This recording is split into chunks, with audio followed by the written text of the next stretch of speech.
스루프 타임즈 2023년 7월 8일자를 진행하도록 하겠습니다. 구독, 좋아요는 제게 큰 힘이 되겠고요. 1.25 배속이나 1.5 배속으로 보시기 바랍니다. YTN 삼성전자 2분기 영업이익 6천억 원, 1년 전보다 96% 하락했다는 얘기입니다. 제가 이 집계한 내용이 되겠습니다. 삼성전자 매출이 123조 7,500억 원이 상반기에 달성됐고요. 전년 대비 20.2%가 감소했습니다. 매출 원가및 판만기도 감소는 했지만 조금밖에 감소를 못했기 때문에 영업이익이 무려 95.6%가 하락을 했습니다.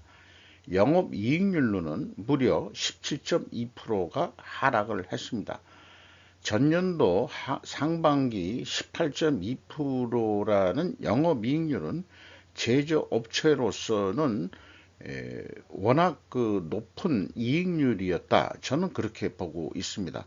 그래서 많은 전문가들이 표현할 때는 이게 기저효과다. 뭐 이런 표현으로 해서 매우 많이 내려갔다 이렇게 하지만은 금액상으로 보더라도 이 실적이 거의 폭락한 거나 마찬가지로 되어 있겠죠.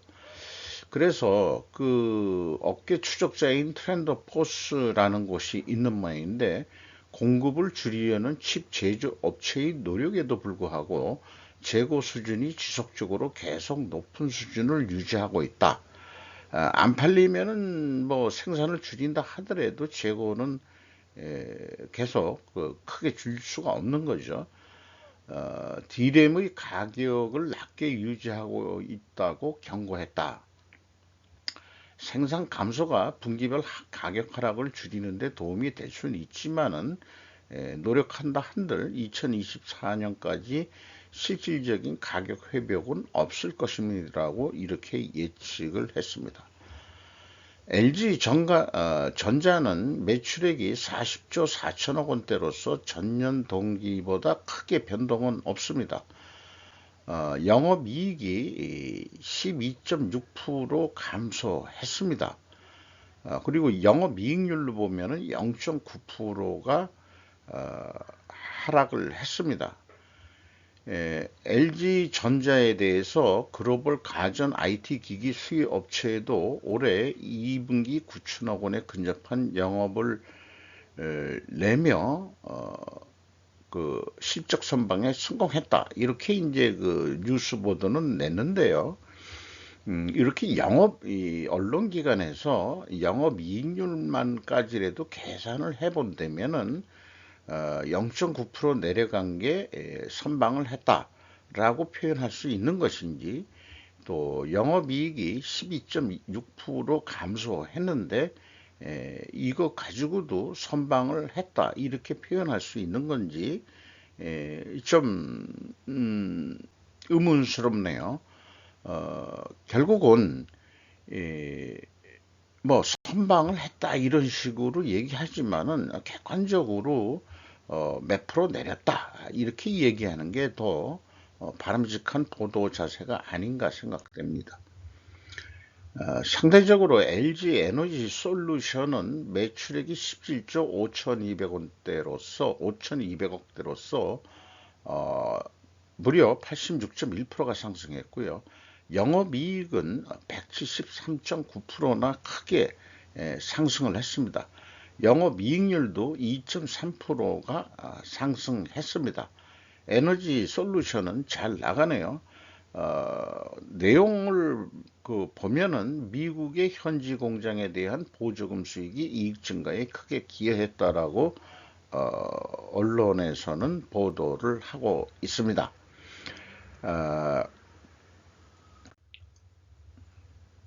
베이징 찌는 듯한 여름 더위에 야외 작업 중단 명령. 이게 어떤 이 여성 어머니가 아기한테 손에 그 손풍기를 작동하는 그런 장면이 찍힌 건데요.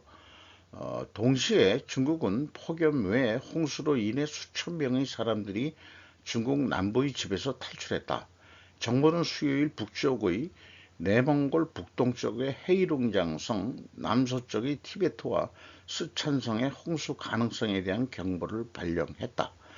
이게 이 보안 직원이 야외에서 일을 하면서 더위에 땀을 식히는 모습이 찍혔습니다. 상당히 이 피곤한 얼굴을 그 기자가 아주 잘 찍힐 것 같아요. 그래서 가끔 저는 느끼는 겁니다만은 가끔 한반도는 상대적으로 축복받은 땅으로 느껴질 때가 가끔 있습니다. 6월은 천둥 번개가 작곡 기록을 세웁니다라고 코리아 헤럴드 이정은 기자가 보도를 했는데요. 그 청와대 쪽에서 이렇게 그 번개가 치는 모양이 어떻게 잘 잡혔습니다.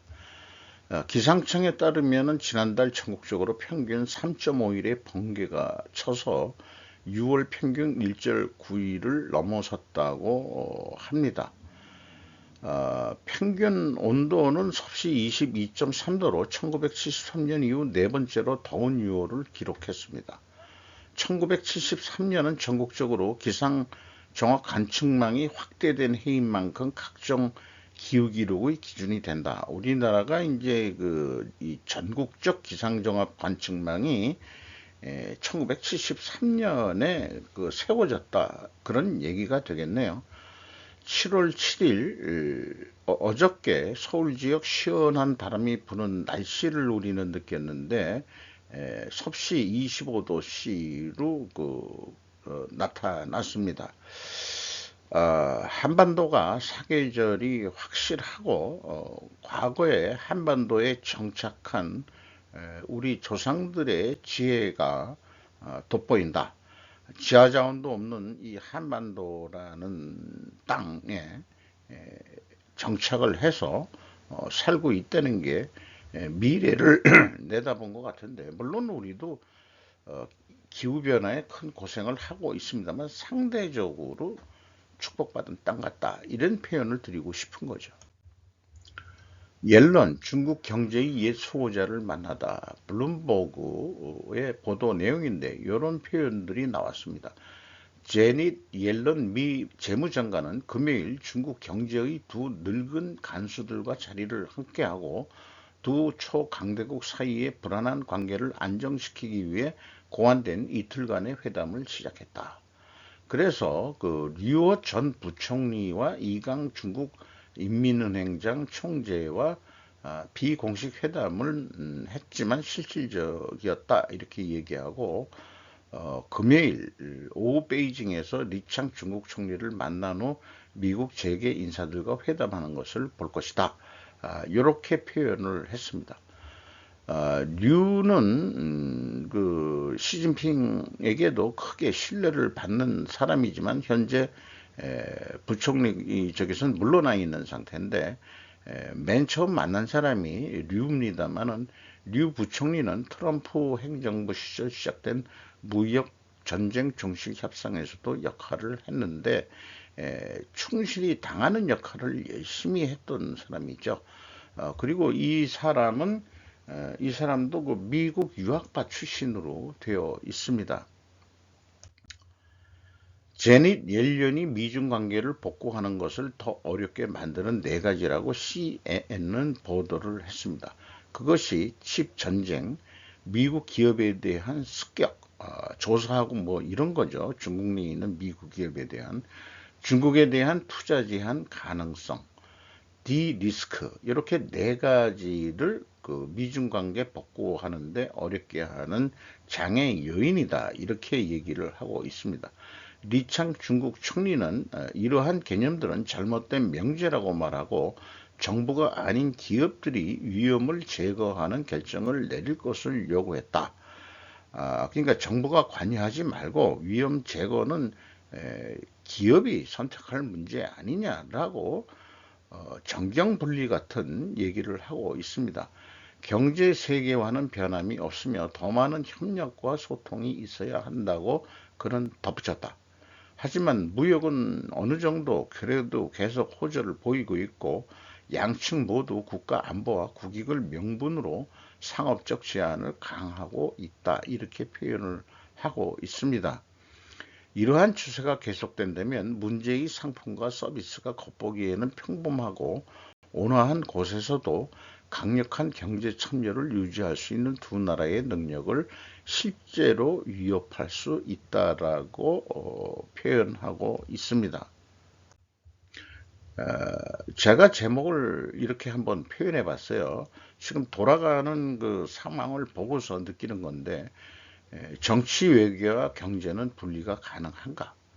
한국은 경미 안중을 주장하는 사람들이 많았죠. 그렇게 하면 안 되고 미국은 해도 된다? 이렇게 요즘 미국의 행보를 보면은 자기네들이 경중 안미하겠다는 얘기하고 똑같은 얘기 아니에요. 그러니까 우리는 고개를 갸웃하게 되는데 이게 솔직히 그렇습니다. 우리는 하면 안 되고 미국은 하면 되는 거예요. 그게 강대국의 논리인 거예요. 미국 재무장관 건전한 경쟁 호소, 중국 총리와 회담 대화 지속 확인.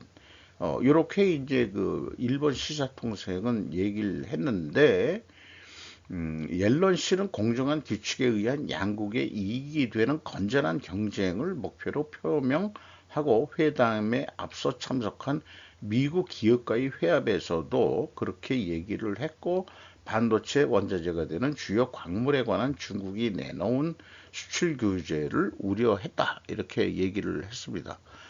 옐런 씨는 회담에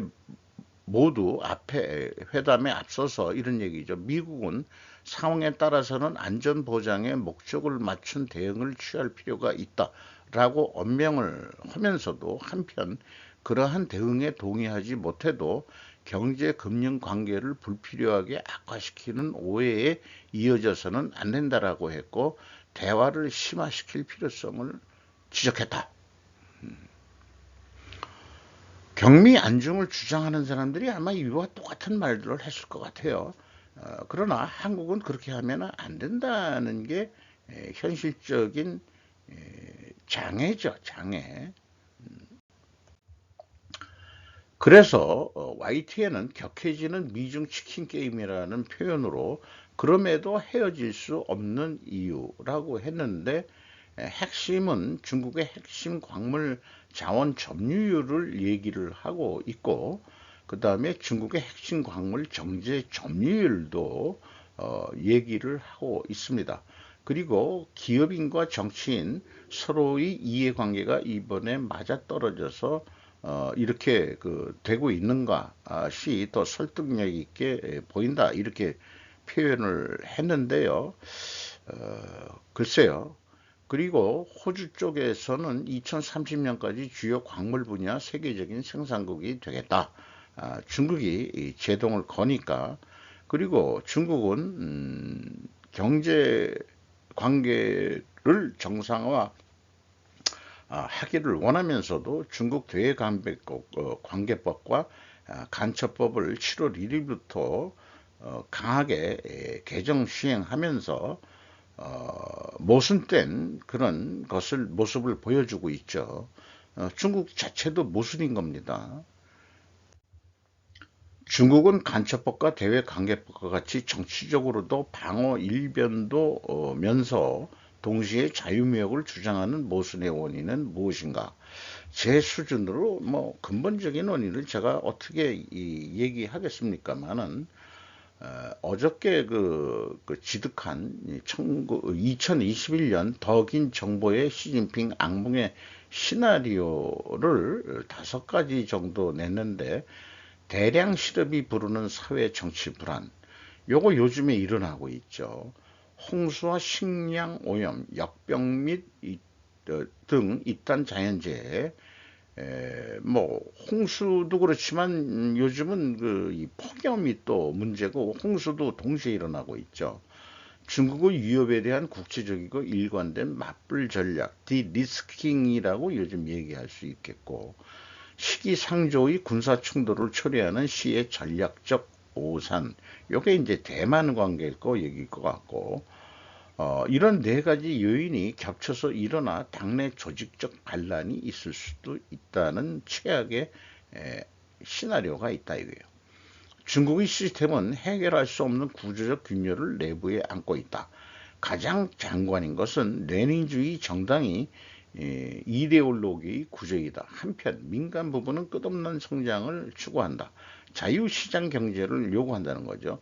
시장의 절대 명제를 알고 있다는 점이다. 그러니까 정치 이념과 경제를 자유자본주의에 의한 경제 시스템이 결국은 안 맞아 떨어지는 거 아니냐라는 얘기를 하고 있기 때문에 어떻게 생각하면은 중국의 그 변화를 유도하는 그런 그 논문인 것 같은데, 시진핑이 오히려 공산당을 더 강화를 하고 있죠. 그러니까 이 하는 얘기들이 모태통 닮아간다 이렇게 얘기를 하고 있습니다만은 어떻게 될지 매우 궁금합니다. 중앙일보에서 중국이 서조선으로 불리게 된 까닭이라는 제목으로 일본인 저널리스트 곤도 다이스케가 중국의 신조어들을 소개한 책, 요즘 중국에서 시차오센 서조선 항목의 한 부분이라고 소개를 하고 있습니다. 시진핑 집권 이래 중국 사회의 전체주의 체제는 북한의 나날이 닮아가고 있다고 저자는 덧붙였다. 지금 시진핑이 3기 집권을 하면서 북한 공산당이 하고 있는 모습을 그대로 따라가고 있다라는 식의 표현을 합니다. 저자는 하나를 보면 열을 안다고 하는데, 마오쩌둥 주석은 전부 옳다. 시진핑 주석은 마오쩌둥의 후계자다. 시진핑 주석은 전부 옳다라는 논법으로 평했다. 이런 게 이제 그 논리라는 얘기거든요. 이런 거가 이제 무슨 논리냐? 이런 거 한번 좀 재미있게 우리는 그 생각해 볼 필요가 있어요. 이는 김일성 주석은 전부 옳다. 김정은 위원장은 김일성 주석의 직계 자손이다. 김정은 위원장은 전부 옳다라는 논법과 같다고 설명했습니다. 이런 이유로 중국의 지식인들은 자국을 자학적으로 서조선이라고 부르게 됐다는 것입니다. 참 이런 그 현실이 재미있네요. 사파로 그린 김정은 공산당, 시진핑 공산당. 그래서 우리는 북한을 적으로 하고 있는 게 아니고 김정은의 공산당을 적으로 하고 있는 거고, 우리는 중국인들을 적으로 보고 있는 게 아닙니다. 시진핑의 공산당을 적으로 보고 있는 거죠. 어느 중국인 학자, 나는 중국을 사랑하지만 당신은 공산당을 사랑하는 것이다. 그게 차이다.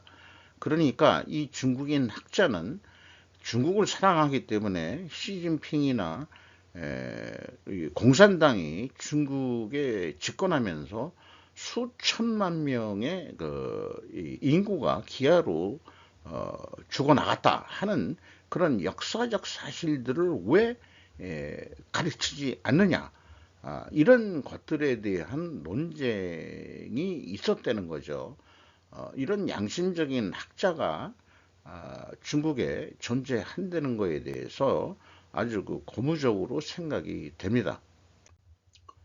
추락하는 1엔화, 중위안화 하반기 환율 불확실성 증폭, 조선 비즈의 보도 내용입니다.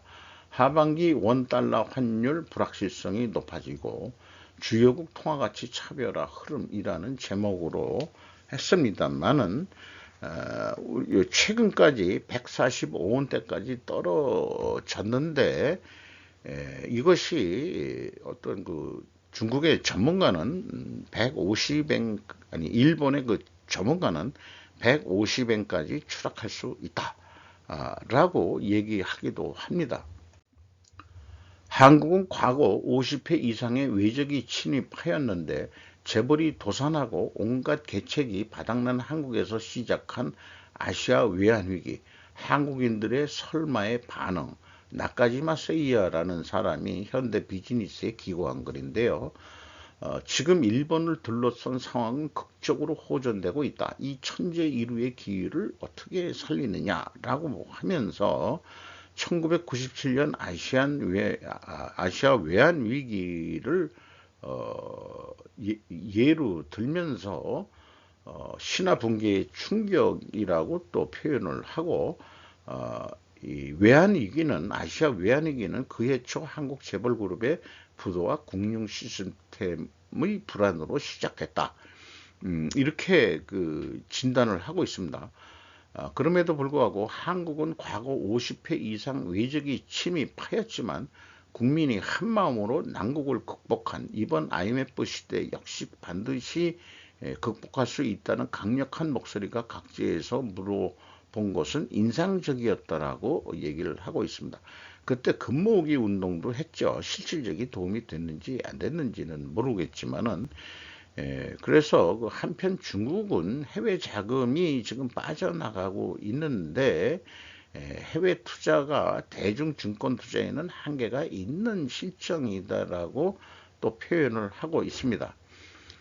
지금에 와서 그때 한참 1997년이니까 한참 저도 젊었을 때 얘기인데 뭔가 그 조직에서 일을 하면서도 재무통 뭐 이런데 전문가가 아니 그런 데서 일을 안 하다 보니까 나는 열심히 살았는데 왜 우리는 IMF 위기를 당하는지 이해를 할 수 없었습니다.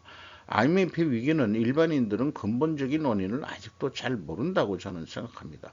그러나 결과적으로는 금융시장이 개방되었고 유수 기업이 실질적으로 외국 자본에게 넘어갔다.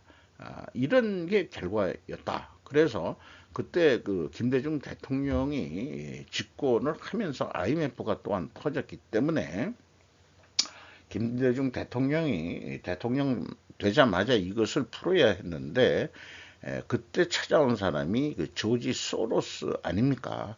그건 기억을 하는데 그래서 조지 소로스가 그 말하자면은 그 장난질을 잘 하는 그런 사람으로 소개되기도 했죠.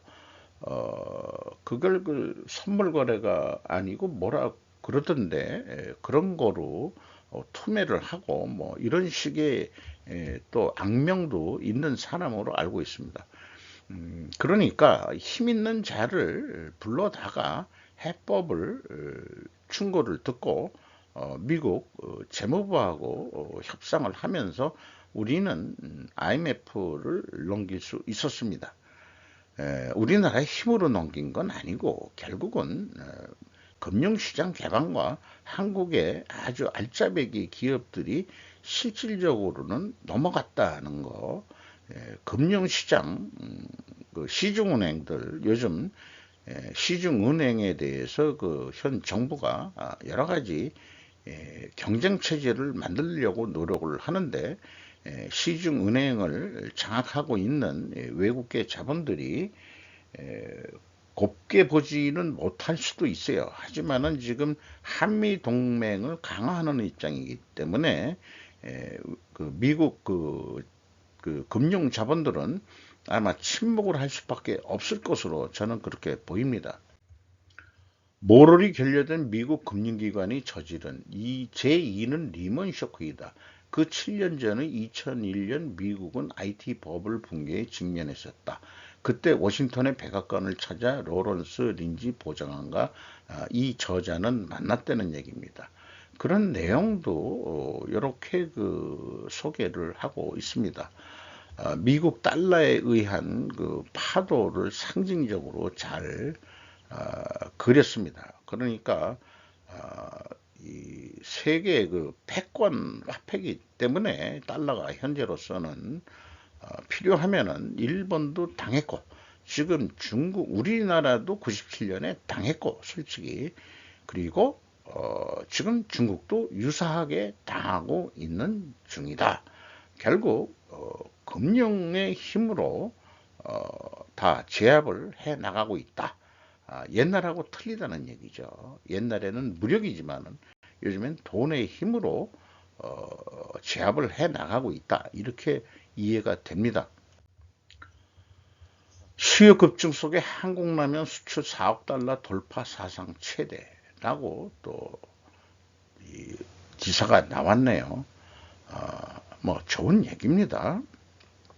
원조는 일본이 라면이지만은 줄 서는 맛집이 다 모였네. 수백억 들여 18년 만에 싹 바꾼 현대백화점 식품관 가보니 현대백화점 본점 식품관 재단장 고급화로 차별 미쉐린 식당 셰프 레스토랑 등 28개 브랜드로 구성을 해서 했는데 롯데백화점과 신세계백화점 등도 식품관 리뉴얼을 현재 진행을 하고 있다.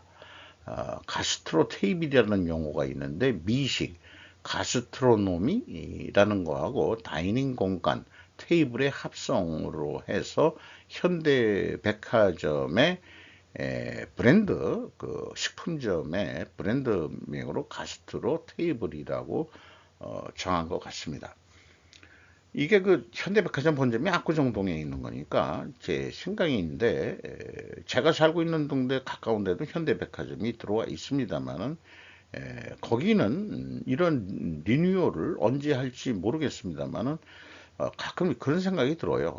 백화점 가서 내가 물건을 사본 적이 평생에 몇 번이나 되겠냐. 그래서 백화점이란 게 상류 및 중산층을 위한 그런 거 아니냐. 우리 그 인프레도 되고 일반 하류층 사람들은 어디가 역시 그 전통 시장 골목에 가서 우리는 먹는 것이 가장 또 서민적이고 또 그렇게 하는 것이 아끼는 방법이라고도 생각은 합니다. 북의 지원 조직으로 변했다. 한국 통일부에 들어가 메스. 윤석열 대통령이 마침내 결단했다. 발본 개혁, 장렬한 내용. 무토 마사토시 한국의 지한파죠. 북한 대응 윤 대통령의 리얼리즘이라고 표현을 했습니다. 뭐그 통일부 얘기는 뭐 우리가 알고 있는데 이번에 그 통일부 장관으로 임명되신 분은 옛날에 그 좌파 지식이었다고 그러네요. 이 사람이 전향을 한 거로 봅니다. 좌파에서 전향한 사람은 좌파의 위험성을 숙지한 것이며 보다 강경하게 되어가는 추세다라고 소개를 하고 있습니다. 북한에 대해서 우리가 제대로 대처하게 되기를 바랍니다. 이렇게 외국 일본의 대사를 했던 주한 대사를 했던 그런 분들에 통해서 어떤 시각을 또 좀 볼 수 있다는 게 국내에서는 이렇게 좀 써낼 수 있는 사람이 왜 없는가라는 또 좀 서러움이 약간 있네요. 그래서 윤 대통령이 착수하는 본격적인 개혁 이렇게 얘기를 또 하고 있습니다. 처리수 방출 국제기준의 부합 자체 검증 결과 발표 한국 서울시사인데요. 한국 정부는 7일 도쿄전력 후쿠시마 제1원전의 방사성 물질 트리튬의 포함 처리수 해양 방출 처리 계획에 대해서 국제 원자력 기구 등 국제 기준에 부합하고 한국 해역에 미치는 영향은 거의 없다고 밝혔다. 결국 한국 자체 검증 결과적으로 발표했다. 이 검증 결과는 방출이 계획대로 이루어진다는 전제에서 검토된 것이다 라고서 못을 받고 일본이 계획을 최종 결정한 뒤 적절성과 이행 가능성을 확인해야 최종 판단할 수 있다라고 뭐 이런 표현은 일반적으로 붙이긴 했겠죠. 여론 등도 있었으니까. 그리고 IAEA 보고서는 존중한다겠다는 입장을 재차 밝혔다. 이렇게 했습니다. 결국은 한국 정부는 용인한다는 그런 내용이 되겠죠. 한마디로 얘기하면은 소녀와 곰녀의 만남, 홍곱서라는 TV가 갑자기 떴는데 아마 음악 방송을 하는 것 같아요. 디지털 오디오라고 이렇게 표현했는데 음악 사운드를 상당히 잘 녹음을 한 것 같습니다. 격려의 말을 아래와 같이 대신하고자 합니다. 빗속에서 사는 법을 힘겹게 배워야 한다. 이런 말에 대해서 개똥처랑은 다른 놈한테나 전파하세요. 그게 아니고 인생에서 분노할 이유는 셀 수 없이 많지만 감사할 이유는 하나면 충분하다. 고난이란 참 놀라운 경험이다. 유튜브에서 히트 친다는 게 솔직히 지금 뭐 100만 유튜버다 뭐 이런 사람들은 대단한 거예요. 솔직히 고난이란 참 놀라운 경험이다 이런 생각을 갖고 임하면 좋을 것 같습니다. 홍곱스라고 그 표현한 거에 대해서 우리나라 저는 단군 신화를 좀 얘기를 했습니다. 그 호랑이하고 곰이 그 인간하고 결혼해서 단군을 날라고 굴에 들어가서 40일인가요? 마늘하고 뭘 먹고서 그걸 되면은 인간이 된다는데 결국 호랑이는 못 참고 뛰쳐나가고 우리는 그 곰족의 그 후손들이 됐죠. 그래서 호랑이도 우리의 그 조상 쪽은 아니지만은 관련이 있다. 이렇게 고대사적으로 보면은 그때는 이제 그렇게 이 부족명들을 동물 이름들을 많이 졌어요. 브리야트라는 그런 종족이 브리야트라는 그게 이제 부여 뭐 이런 식으로도 나오는데 그거는 이제 제가 이 고대 언어를 지득한 거에 의하면은 늑대라는 말로 해석이 된다고 합니다. 그래서 브리아트 그 다음에 이제 부여 뭐 이런 식으로 해서 고구려의 전신이 또 부여였고 그런 거 보면은 우리나라는 한 민족이라고 그러지만은 우리도 이미 섞여 있는 민족이다 이렇게 보시면은 될 것 같습니다. 그러니까 왕위의 황인종론은 좀 참 그게 참 안중근 같이 순진한 그런 거를 들고 들어왔네요. 구달박사 만난 김건희 여사 한 개식용 종식 노력하겠다. 참 이 구달 제인 여사인가요? 혼자 이렇게 살면서 침팬치 연구로 고절로서 아프리카로 건너가서 그렇게 그 침팬치와 살면서 동물의 세계를 이해하고 그리고서는 또 시각이 상당히 넓어진 동물 애호가로 돼 있는데 윤석열 대통령 부인 김건희 여사가 7일 서울 용산 어린이 정원 내 용산 서가에서 세계적인 영장류 학자이자 환경운동가인 제인 구달 박사와 만나 대화하고 있다. 김 여사와 구달 박사는 동물은 물건이 아니며 인간과 같은 감정을 가진 존재라는 인식에 공감하고 미래 세대 교육에 관한 대화를 나눴다라고 소개를 하고 있습니다. 이 참 개라는 것이 늑대에서 진화한 건지 퇴화한 건지 진화라는 개념은 이 생존에 유리하게 변한 것을 말하는 거겠죠. 그 진화라는 것이. 그러니까 개는 인간하고 살면서 진화를 한 건 맞습니다. 저는 그렇게 생각하는데 서로 인간한테 죽는 한이 있어도 실질적으로는 종족 보존이 더 유리했던 거죠. 그러므로 죽을 수도 있다. 인간한테 잡혀먹을 수도 있다.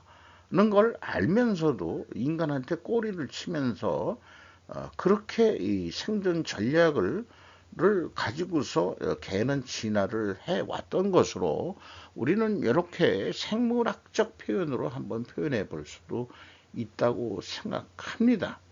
고양이도 거의 마찬가지죠. 그러나 우리는 고양이 고기는 안 먹습니다. 보약으로는 결국 어떤 먹을 때가 있다고 그러더라고요. 그렇긴 하는데 그러면은 포유동물은 그러면 우리가 소, 돼지 는 그 왜 먹느냐 그거에 대해서는 왜 가만히 하면서 개에 대해서만 서구 사람들은 이렇게 얘기하는지 저는 젊었을 때 이해를 못하겠습니다만은 반려라는 표현들이 나오면서 그 개는 좀 동물 중에서 독특한 그 지위를 인간한테 그 심어 준 것 같습니다. 저도 그 못 먹다가 상당히 즐긴 적도 많은데 요즘 자꾸 안 먹게 되는 것은 추세인 것 같습니다. 안중근의 동양평화론과 이토 히로무의 암살의 자책골. 이 그 네이버 TV 목루메이슨 동심 파괴라는 방송이 상당히 의미 있는 내용들이 많고 인식을 깨우치는 그런 내용들을 많이 하고 있습니다. 일일이 지금 이하 10몇 장이 되는 거를 제가 밤늦게 정리를 했는데 이 좌측에 있는 내용이 아마 뭐 서두의 그 개념을 이해할 수 있는 그런 거로 제가 정리를 해봤는데 이상주의적이고 순진했던 안중근, 너무나 세상을 몰랐던 안중근, 동양평화론은 역사의 가정을 하지 말라고 했지만 가정에 의한 소설이나 마찬가지다. 그리고 러일 전쟁을 황인종이 백인종을 이긴 전쟁으로 이게 지금 왕이가 안중근한테 배운 모양이에요. 요즘 그 쓰는 용어를 보면은 민비가 시효되었을 때 조선 사람 중에서 슬퍼한 민중들이 있었을까? 이모훈란의 원인은 그 민비 세력들이 부정부패와 매관 매직과 그 다음에 그 착취를 했기 때문에 과연 민비가 죽었을 때 일본의 시해를 당했을 때 슬퍼할 그 조선 백성이 있었느냐라고 방송인은 얘기하고 있습니다. 백성들이 직접 죽이지 못하는 것은 유교 사상에 의한 거기 때문에 직접 죽인다면 그것은 역적이 되기 때문이다. 동학랑이라는 것도 살려줄 테니 고정을 제거하면 되겠느냐 했더니 우리는 그 고정은 괜찮은데 밑에 있는 양반 사대부 새끼들이 잘못돼서 우리가 그렇게 일어난 거다. 그러니까 이제 결국 민비 세력을 얘기하는 거겠죠. 러일 전쟁은 러시아의 남하를 막기 위해 영국이 일본에게 돈을 대주고 물론 이 돈을 일본이 꾸러 가기도 했습니다만 흔쾌히 빌려주는 그런 히스토리들이 쫙 이하 10장에 표현이 되어 있습니다. 그래서 동양평안으로 읽혀지는 러일 전쟁에 대한 안중근의 의식 수준 이렇게 얘기했는데 그냥 장을 소개하면서 했는데 필요하시면은 정지로 해서 한번 읽어주시면은 좋겠습니다. 사대부였던 안중근 동학랑을 제압하는데 앞장섰던 인물이라고 소개를 하고 고려인의 그 중앙아시아 강제 이주는 일본 편 들까봐 만주의 고려인을 중앙아시아로 강제 이주시킨 소련. 왜냐? 만주에서 도망와가지고 사는 그 조선인들이 일본군의 진입을 거꾸로 손을 들어서 환영하는 경우였고 우리나라 독립군들이라는 게 사실은 마적같이 돈을 뜯고 지금 같으면 이제 조폭같이 해가지고 그래서 마적단이라고 불렀던 사람들이 실질적으로는 당연히 항일 운동을 했기 때문에 그거를 지금도 전 정권이 이 중국 내에서 항일 운동을 했던 사람들을 다 독립 유공자로 한다는 것은 말씀이 안 된다. 왜냐하면 이 사람의 주장은 장개석하고 모 대통령의 그 돈이 군자금이 어디서 나오겠어요. 마적단 해가지고 나오는 것도 있고 그 다음에 장개석하고 모 대통령한테 돈을 받았기 때문에 용병 역할에 불과했다라고 평가를 절하해서 평가하고 있습니다. 뭐 김자진 장군까지도 마적의 왕이라고까지 얘기하는 사람이니까요. 동양평화란의 5대 구상을 여기 있습니다. 그런데 이제 생뚱맞게 한중일 삼국이 로마 교양 중재 아래 상호 주권을 존중하고 평화적 관계를 맺을 것 하는데 이 천주교인이었던 거죠. 네. 그래서 이토 히로부미 암살 후에 이 가톨릭 쪽에서는 신자 자격을 박탈했다 이런 얘기 있고 구스타프 샤를 마리 뮤텔이라는 이 파리 외방 정교회 소속이 있는데 우리는 예수회가 전파했는데 또 카톨릭 중에서도 여러 파들이 있는 모양이에요. 황사양 백서 사건을 이 일본 제국에 밀고 했다 이런 얘기가 있고요. 이재수의 난 신축 밀란에 대한 것도 소개를 하고 있습니다. 동학 잔당들은 왜 일친의 친일파가 되었을 거라고 이 진행자는 얘기를 하고 있습니다.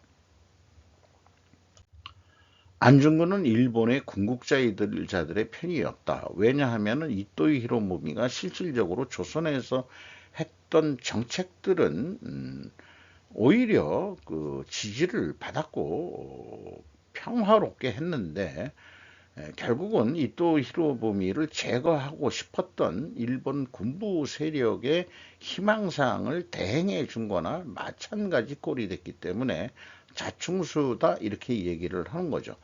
그리고 대한제국 화폐에 처음 제안이 된 건데 일본인들이 운영을 하다 보니까 무슨 협약에 의해 조약에 의해서 일본 은행장의 얼굴이 들어갔는데 이 이토 히로부미가 이게 무슨 개 같은 경우냐, 한국에는 한국에 뭐가 들어가야 되는데 이렇게 해가지고 바꿨다 이 말이에요. 이거를 의외로 이토 히로부미가 조선을 위해서, 왜냐하면은 진짜 식민지를 하면은 일본을 위해서 그건 안 좋다 이렇게 본 거죠. 왜? 돈이 많이 들어가기 때문에 매개 살려야 되니까 조선을 이렇게 생각했다는 것 같아요.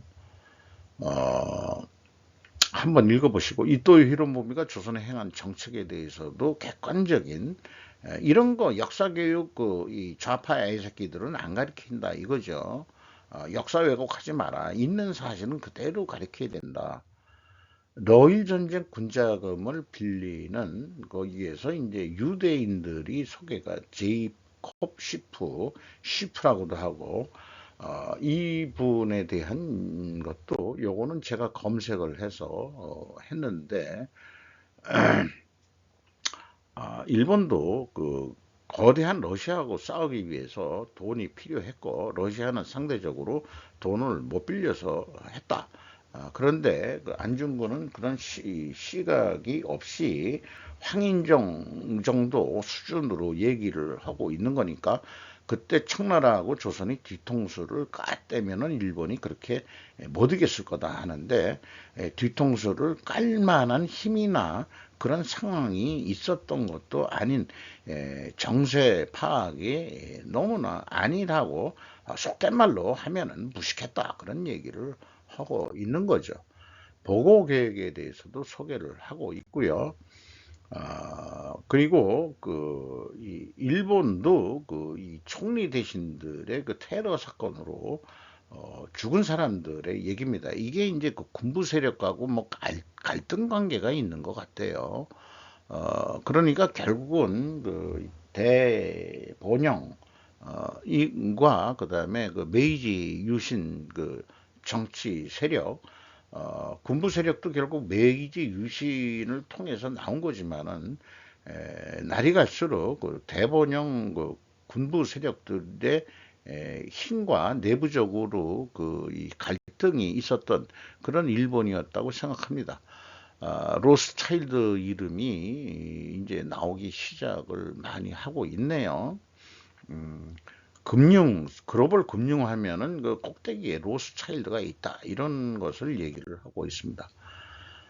그리고 미국 정계의 조선에 대한 인식이 그 가스라 데프트 밀약이라는 게 있는데, 여기에서 그 써낸 그 내용을 보면은 참 그 이 한국을 아주 폄하하고 있고, 어떻게 보면은 완전 우리가 쪽팔리는 그런 내용으로 미국은 우리를 봐섰다 하는 얘기도 느껴집니다.